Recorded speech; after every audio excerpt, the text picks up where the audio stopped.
The office mug was still warm in my hands, its chipped rim digging lightly into my thumb. I hadn't even taken a sip, just held it like a shield while the fluorescent lights above buzzed louder than the silence between me and David. He leaned back in his chair like this was just another Tuesday chat, but I knew what was coming. Everyone who got pulled into his office alone at 6:30 knew. There's no good way to hear that you're a problem. Not when you've kept your head down for 3 years, hit every deadline, covered 2 coworkers' workloads during layoffs, and even brought your own damn keyboard from home because IT said they were out. Not when your inbox is still filling up, and your manager says, "Let's talk about your attitude."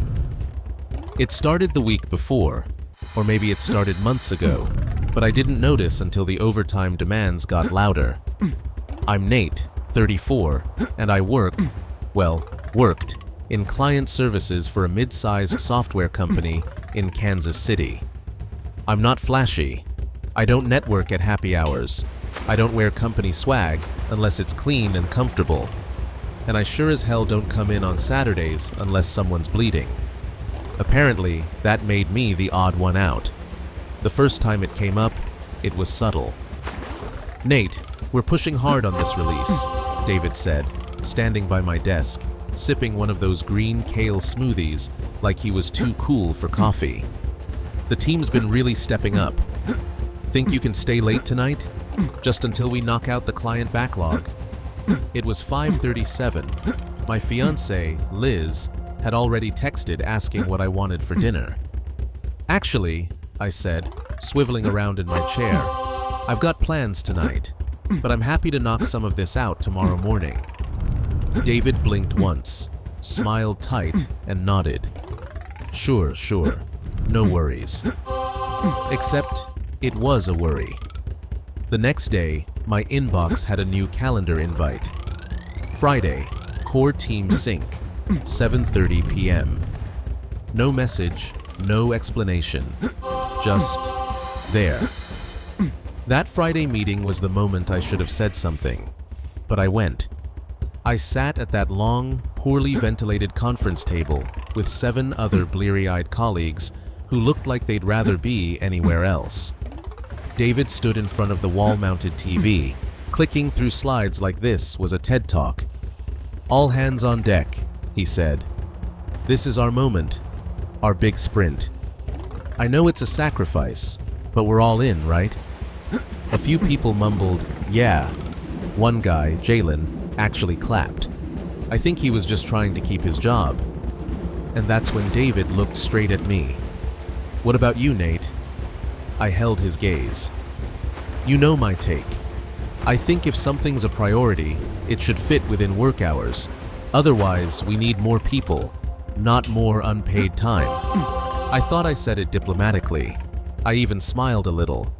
But David's expression didn't change. Not really. He just said, "We'll talk." He waited until the following Monday to follow through on that promise. The meeting invite hit my calendar at 6:03 a.m. One-on-one, wedded David, 6:30 p.m. Today, right after close, right after everyone else had cleared out.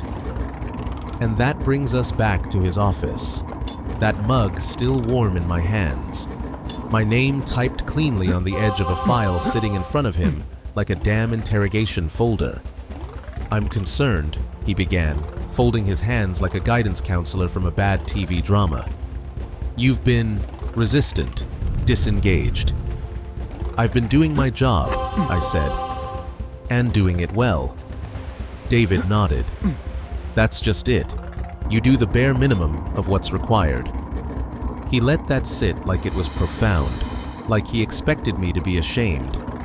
I'll spare you the full transcript of that meeting, but here's the gist. According to David, I wasn't invested. I didn't show up for the team. I didn't go above and beyond. And worst of all, I wasn't a team player, because I didn't stay late for unpaid work, because I didn't act grateful to be wrung out like a dish towel every week, because I had the gall to believe a job should stay within the 40 hours it was contracted for. I got home that night later than usual, Liz was on the couch, knees tucked under a blanket, half watching some baking show. She looked up the moment I walked in. "You okay?" I nodded. "Long day." "David again?" I dropped my bag by the door and rubbed the back of my neck. "Apparently, I'm not a team player." She muted the TV. "Because you don't work for free?" I nodded. She gave a low whistle and got up to hug me. "You're a damn good worker. You just have boundaries. That's not a flaw." The next day, things started shifting in subtle ways. Slack messages that used to be friendly turned short and formal. Meeting invites started excluding me from key planning sessions. I got pulled off a client account I'd been managing for 9 months, with no explanation. Just an FYI email. "We've reassigned the Whitestone account to Greg. Thanks for your work on it." Greg, by the way, had called in sick more days that month than I had in 3 years. I tried to bring it up with HR. Our people success partner, a woman named Kara, listened patiently, nodding at all the right moments. But when I mentioned the unpaid overtime pressure, her tone changed. "Well, Nate, our culture really values collaboration. Sometimes that means staying flexible. If everyone else is willing to pitch in, it might be seen as not optional," I cut in. She gave a tight smile. "I wouldn't say that." "But David would." Kara didn't respond to that, just clicked her pen and said, "I'll make a note. I gave it 1 more week.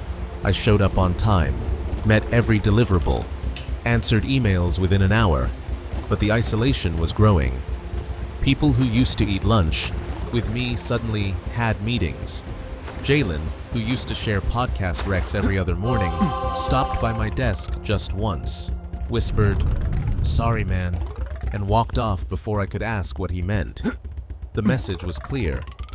I was being iced out, and all because I didn't want to work overtime for free. Liz and I talked that weekend. "You think they're trying to get you to quit?" she asked. "I don't think," I said. "I know." She chewed her lip for a second. "Then maybe it's time to do something they don't expect." "Like what?" She grinned.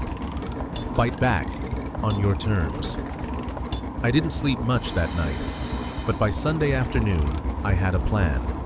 Not for revenge, not even to make a point, just to protect my sanity, and maybe shine a light on what a lot of people like me go through quietly. I started writing everything down. Every email, every Slack message, every change in assignment, every removed meeting invite. I tracked the calendar invites for after-hours work, took screenshots, backed up files, and I requested a second meeting with HR. Only this time, I didn't go alone. I brought documentation, receipts, and a quiet confidence that, if they were going to call me a problem, I'd at least make it hard to lie about why. Halfway through opening my HR folder, I heard the hesitation in Kara's breath. Not quite a sigh, not quite a gasp. I didn't stop. I kept placing printed emails on the table, one by one, until the silence between us wasn't polite anymore. It was anxious, and I wanted her to sit in it. Monday morning, same lobby, same badge swipe, same fake fern by the elevator. But something had shifted. Not in the air, exactly. In me. I walked in different. More tired, maybe, but more certain. I had spent the weekend combing through every interaction I could remember, every subtle nudge, every quiet exclusion, every time David had implied that being a good worker meant being a quiet one. I'd printed the Slack threads, the calendar invites, and even that offhand email where he said, "Of course we don't track those extra hours. Real passion doesn't need a timesheet." That one made Liz bark out a laugh. "Passion," she said. "You work in software onboarding, not curing cancer." And she was right. HR had given me the slot. Monday, 11 sharp. Kara was already seated when I came in, legal pad in hand, pen ready. She smiled the way dentists do before they bring out the drill. "Thanks for following up, Nate," she said. I nodded, took my seat, and placed the folder between us. Thought I'd make this easier. I opened it, one document at a time. "I want to be very clear," I began. "This isn't a rant. It's not a grudge. I'm just documenting a pattern." Kara shifted. "Okay. This," I said, tapping the first email, "is David's request for me to stay after hours for a meeting that wasn't approved, scheduled, within policy, or compensated." Kara's eyes moved to the timestamp. 7:45 p.m. "And this one," I said, flipping to the next, "is him noting my absence from that meeting in a performance review summary that he never sent to me directly. Do you have a copy of that summary?" I slid it across. "Pulled from our HRIS portal. I had to dig for it, because it wasn't shared like it's supposed to be." She was reading now, slower, more deliberate. I kept going. The Slack messages, the passive-aggressive comments, the deleted meeting invites, thankfully still recoverable from my Outlook history. 30 minutes in, the folder was half empty, and Kara's notepad was full of scribbled circles and question marks. She finally looked up. "Have you spoken to him directly about this?" I nodded. "I did. Twice. Once last week, once after the Friday night meeting." And his response, that I wasn't being a team player, that doing my job wasn't enough anymore. Kara didn't write that part down, but I saw her pen twitch. "Can I be honest with you?" I asked. She blinked. "Please." I know I'm not the flashy guy. I don't do company karaoke nights. I don't post on Slack threads about fantasy football. I don't spend Saturday nights running tests for the senior devs. "That's not a requirement," she said, almost reflexively. "But it's noticed," I replied. "And when someone doesn't do it, they get labeled, marginalized." Kara opened her mouth, then closed it. "We all know there are people in this building who work 55 hours a week because they're obsessed, or competitive, or just afraid. That's their choice. But when I choose not to, suddenly I'm the liability." "I hear you," she said. I leaned back. "Do you?" The rest of the meeting passed like molasses. I answered every question, clarified every email, showed her my time-tracked spreadsheet versus my Outlook hours. It wasn't perfect, but it was enough to paint a picture. A picture where a worker was punished not for being lazy, but for having boundaries. After the meeting, I expected something. A call, a follow-up, a whisper.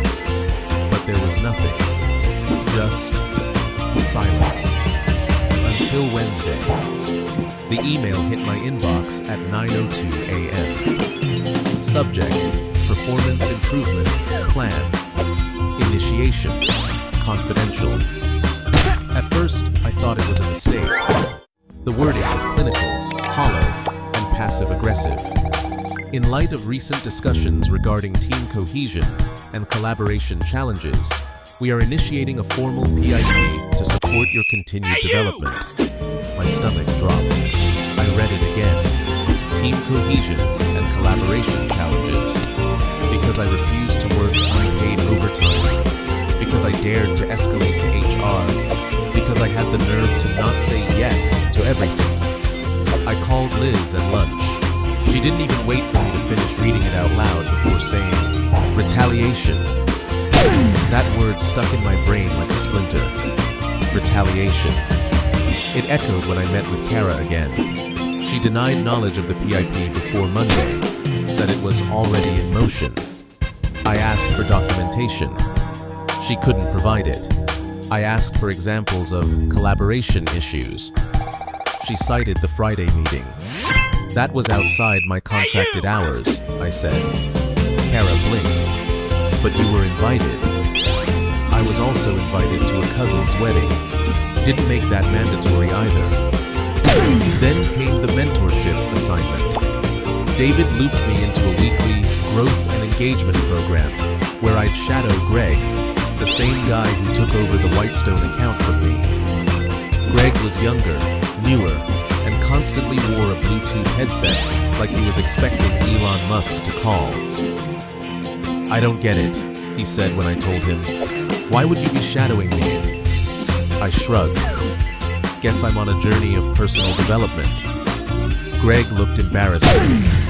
"Man, you trained me last year." I was done playing nice. On Thursday morning, I contacted a labor attorney, a guy named Warren. Quiet voice, sharp eyes, looked like the kind of man who spent a lifetime not getting surprised. I told him everything. He listened, nodded slowly, and finally said, "They're trying to push you out, but if you've got what you say you've got leverage. Enough to sue. Enough to get them to stop, or pay to make you disappear." He handed me a card. "But first, you need to give them rope." "Rope?" "Yeah," he said. "Let them make it worse. Document it all. Don't just defend. Gather. Then we move." So I did. I played along. I smiled through Greg's mentorship sessions. I attended every useless sync meeting. I printed everything, kept a Google Drive folder synced with a home backup. And then came the kicker. The Weekend Work Initiative email. It was Friday at 3:41 p.m. I was starting to pack up when it landed. Excited to announce a new way to show team commitment. Starting this quarter, we're offering opportunities for weekend collaboration on high-priority client deliverables. There it was. Opportunities. Voluntary, but not really. High priority. I forwarded it to Warren that night. His response came back in 5 minutes. "Perfect. Let them keep talking." But then something I didn't expect happened. People started whispering. On Monday, Jalen pulled me aside in the break room. "You got a second?" "Sure."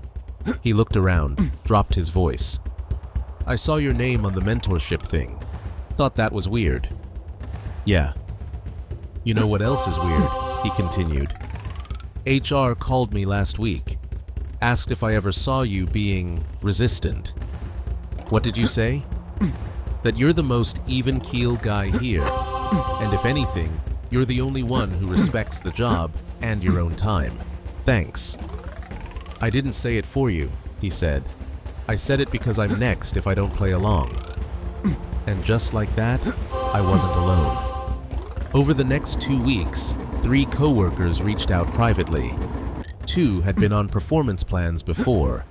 1 had quit under pressure after being told she wasn't matching the department's energy.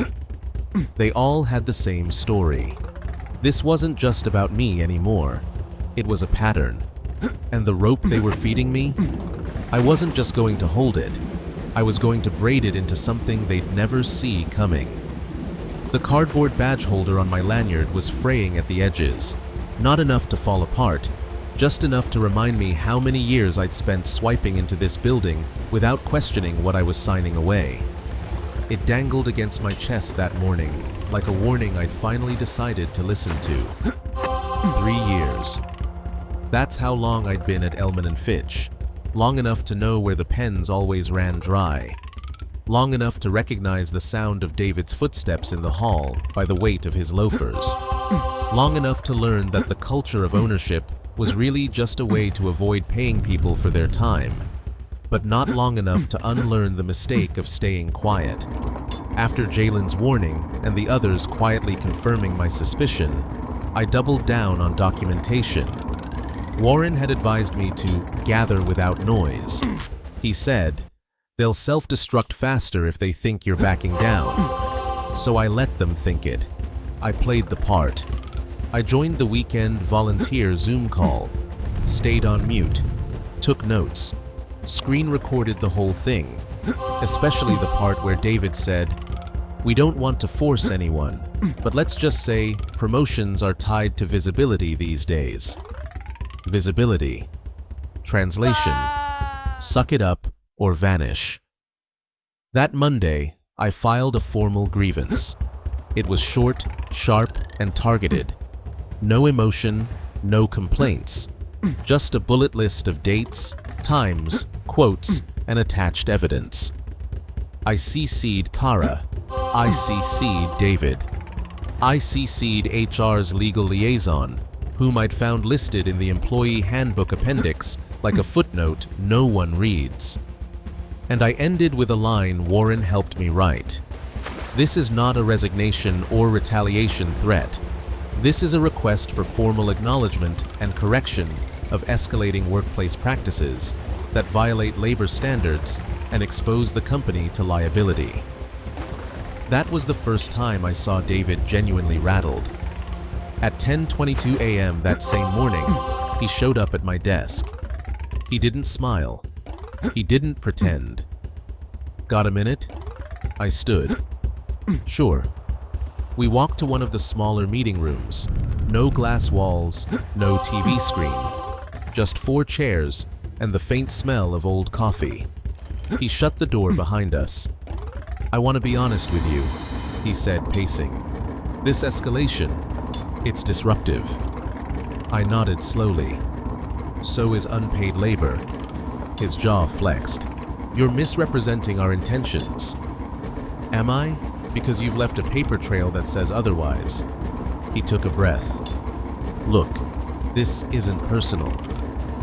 But the consequences are, I said. The PP, the exclusion, the mentorship joke, the performance-based punishment for having boundaries. That's all very personal. David's hands went to his hips. He looked at me the way a man looks at a chessboard 2 moves before checkmate. Why are you doing this? That was the moment I realized something important. He thought I wanted revenge. He thought I was bitter, lashing out. But I wasn't. I was done pretending to be grateful for mistreatment. I'm doing this, I said, because I'm not afraid anymore. The fallout didn't happen overnight. HR launched a review. That's what they called it in the all-staff email. In light of recent employee concerns, we are conducting a standard review of department-level practices, which is corporate for, we got caught and now we're scrambling to look proactive. Suddenly, Slack lit up. People from other departments started asking around. Not publicly, but DMs rolled in like a tide. Dude, are you the one who triggered the HR review? Please tell me you saved that visibility equals promotion quote. I thought I was crazy until I read your complaint. Jalen gave me a nod in the elevator. Greg, awkwardly, offered to compare notes from our mentorship sessions. Even people I barely spoke to started treating me like someone who'd cracked a window in a suffocating room. Meanwhile, David was unraveling. Not visibly, not in a shouting, flailing kind of way. But his emails got more curt. His meetings got more frantic. And he stopped making eye contact with me in the hallway. At one point, he tried to send me a coaching resource packet from the Internal Learning Hub. It included a video titled, How to Handle Feedback Without Becoming Defensive. Liz and I laughed for 5 minutes straight when I showed her. A week later, HR scheduled a mediation session. 3 people, Kara, David, and me. No lawyers allowed, no recording. But I wore a smartwatch and kept the mic hot anyway, just in case. Kara started with her usual HR fluff. This isn't about blame. It's about finding a path forward that aligns with company values and respects individual perspectives. David stayed quiet. I didn't. Let me make this easier, I said. I'm not here to negotiate. I'm here to clarify. I did nothing wrong. You changed the expectations, punished me for not accepting unpaid work, and tried to push me out when I pushed back. David opened his mouth. I cut him off. Save it. I've got records, and the only way forward is transparency and accountability. Kara looked at him. David, would you like to respond? He shrugged. If Nate wants to make this into a lawsuit, That's his prerogative. I smiled, glad we're finally calling it what it is. I gave them a deadline. Friday. By end of business, I wanted a written response from the company addressing my grievance, the misuse of performance plans, the unpaid labor expectations, and a clear outline of how retaliation would be prevented going forward. If they couldn't deliver, I'd file a formal complaint with the Department of Labor, and Warren would draft a letter to their legal counsel. They didn't respond Friday. They responded Thursday. The email came from legal@elmanfitch.com at 4:57 p.m. I clicked it and skimmed the first paragraph, then read the rest out loud to Liz. They were offering me a severance, 3 months salary, clean reference, NDA request attached, of course. The email framed it as a mutual opportunity to transition out of my role and focus on new professional growth. But we both knew what it meant. They wanted me gone, quietly, and fast. I forwarded the email to Warren. His reply, better than I expected, but let's push. That night, we went over it line by line. He helped me redraft a counteroffer, 6 months severance, no NDA company-wide internal email acknowledging policy change reviews, expedited reference letter with pre-approved language, immediate removal of all negative performance documentation. And then we waited. Monday morning, David was gone. I mean literally. His office was dark, nameplate removed, calendar blank. By noon, the rumors were flying. Did he resign? HR meeting last night. I heard someone recorded the mentorship sessions. By 3 p.m., Kara sent out an official memo. Team update, organizational change. We want to share that David Ackerman has chosen to pursue new opportunities outside the company. We thank him for his leadership and wish him the best. No apology, no acknowledgement, but a win nonetheless. By Wednesday, legal accepted my terms. Every single one. No NDA. 6 months of pay, clean record. HR even asked if I'd like to write an anonymous paragraph for their new Employee Boundary and Wellness Guidelines being circulated company-wide. I laughed so hard I almost said yes, but I passed. On my last day, I left my badge in the tray beside the front desk, frayed edges and all. No drama, no speech, just quiet freedom. Don't you feel like you won, though? Liz asked, turning the mug in her hands. She said it like it was obvious, like survival was a kind of victory. But all I could think about was how quiet the mornings were now. No email pings, no Outlook reminders. Just me, the coffee, and the question. Was it worth it? You don't realize how much space a toxic job takes up in your life until it's gone. Not just your time, your mind, your language, your posture. The way your stomach tightens when your phone buzzes. The way you pre-type apologies into every sentence. The way weekends feel like pit stops instead of rest.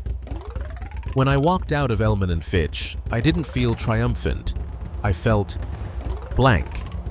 Liz hugged me that night like I'd come home from war. But in the days that followed, the silence was deafening. I tried to get up at my usual 6:45. Tried to keep a routine. Coffee, shower, inbox. But my inbox was empty. My calendar had nothing but a dentist appointment and a 6-month severance countdown. That first week, I must have refreshed LinkedIn 40 times a day. Not because I wanted another job right away, because I didn't know who I was without one. I had a conversation with Warren 2 days after the settlement was finalized. Most people think the hardest part is the fight, he said.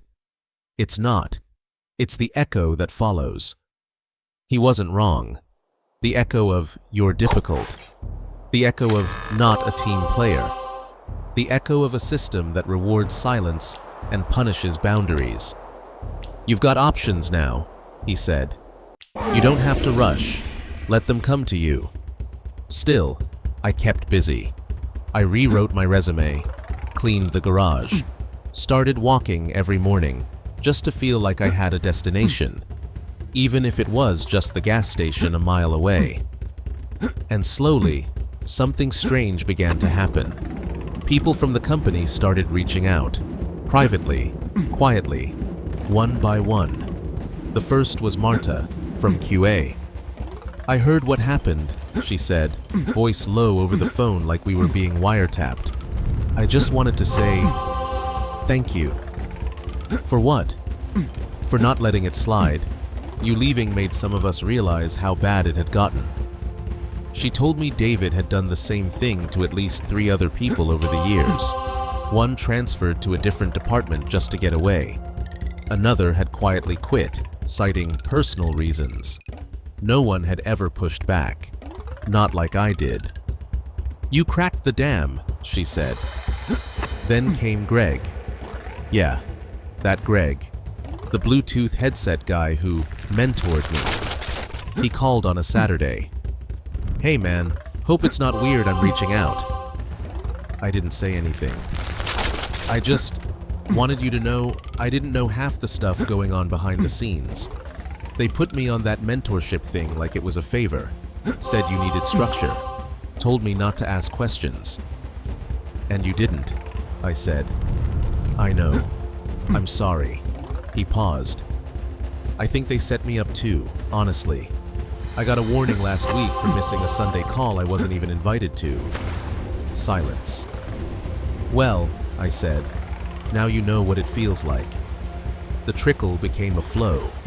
Jalen messaged me a screenshot of an internal memo titled "Culture Audit, Employee Engagement, and Overtime Expectations." Apparently, HR had hired an outside consulting firm.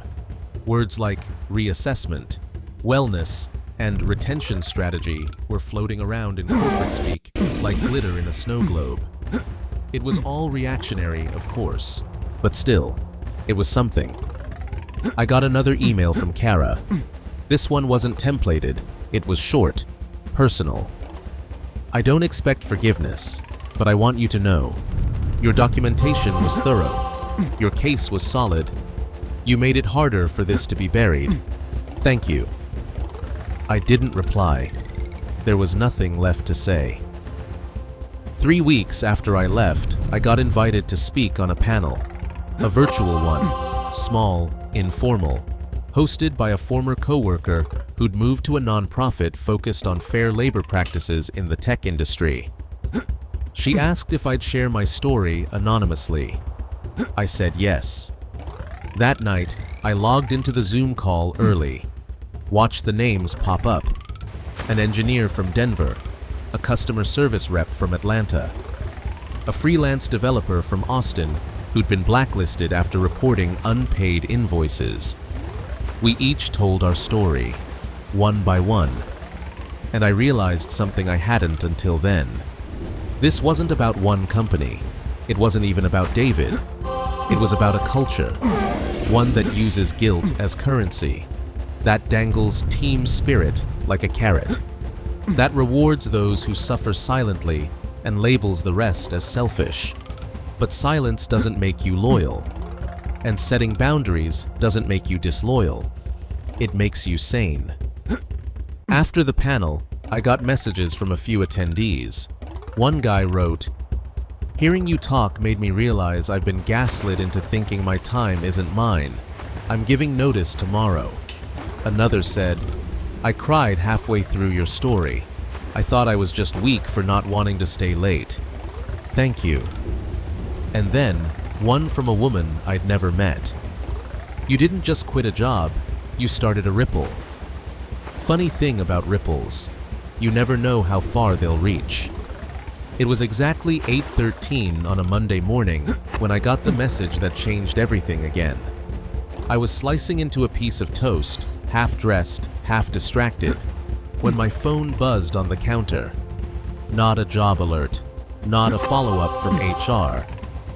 A message from someone I hadn't spoken to in over a year. My old boss from before Elman and Fitch. Hey Nate, random question. You open to talking about a position? That was all it said. No emojis, no pitch deck. Just 11 words that made my chest tighten in a different way. Not with dread, but with a sudden sense of possibility. His name was Alan. I worked under him back when I was still figuring out what it meant to show up, not just professionally, but ethically. He ran a lean team, paid people fairly, and never once guilt-tripped anyone for having a life outside of work. He'd left that company to launch his own tech consultancy. And now, he was reaching out to me.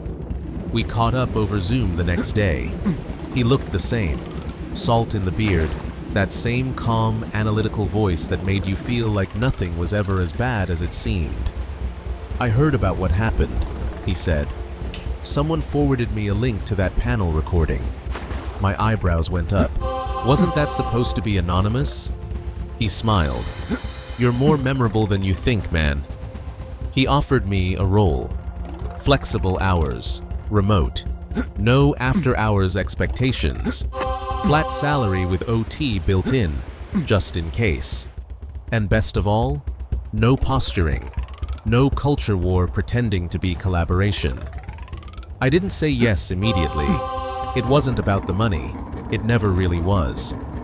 It was about asking myself if I was ready to re-enter a system I barely escaped. But then, he said something that stayed with me. You don't have to fix everything. You just have to find a place that doesn't break you. I accepted. My first day at Alan's firm wasn't dramatic. No orientation videos, no HR riddles. Just an email with my login credentials and a welcome message that read, "You're not here to prove anything. Just do the job and live your life." And for the first time in what felt like years, I did exactly that. But the story doesn't end with a new job, because something else happened in the weeks after I left Elman and Fitch. People kept writing. Jalen, for one, ended up filing his own complaint, this time with a full paper trail inspired by mine.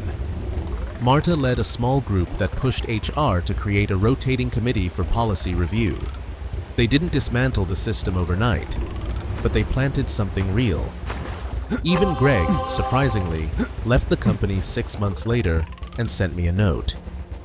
I got tired of surviving a workplace, found one where I could work instead.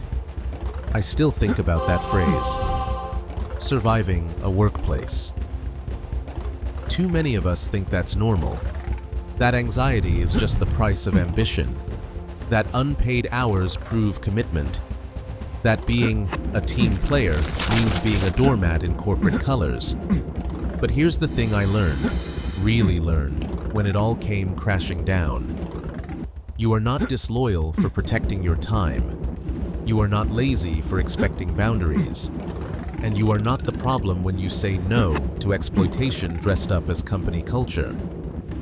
The last time I heard from anyone at Elman and Fitch was a message from Kara, months after I left. They'd quietly revised their handbook, clarified expectations about after-hours work, added a clause about retaliation. It wasn't an apology, but it was a change. And sometimes, that's enough. One evening, Liz and I sat on the porch watching the sky darken, cicadas buzzing in the trees. She turned to me and said, "You look lighter." I took a breath. "I think I am." And I meant it, because I wasn't carrying shame anymore. I wasn't carrying silence, just a frayed old lanyard in the back of my drawer, a few thousand archived screenshots, and the knowledge that speaking up, no matter how small it starts, can still change things, even if you don't see it right away. If this story moved you, subscribe for more real-life confessions and emotional journeys like this one.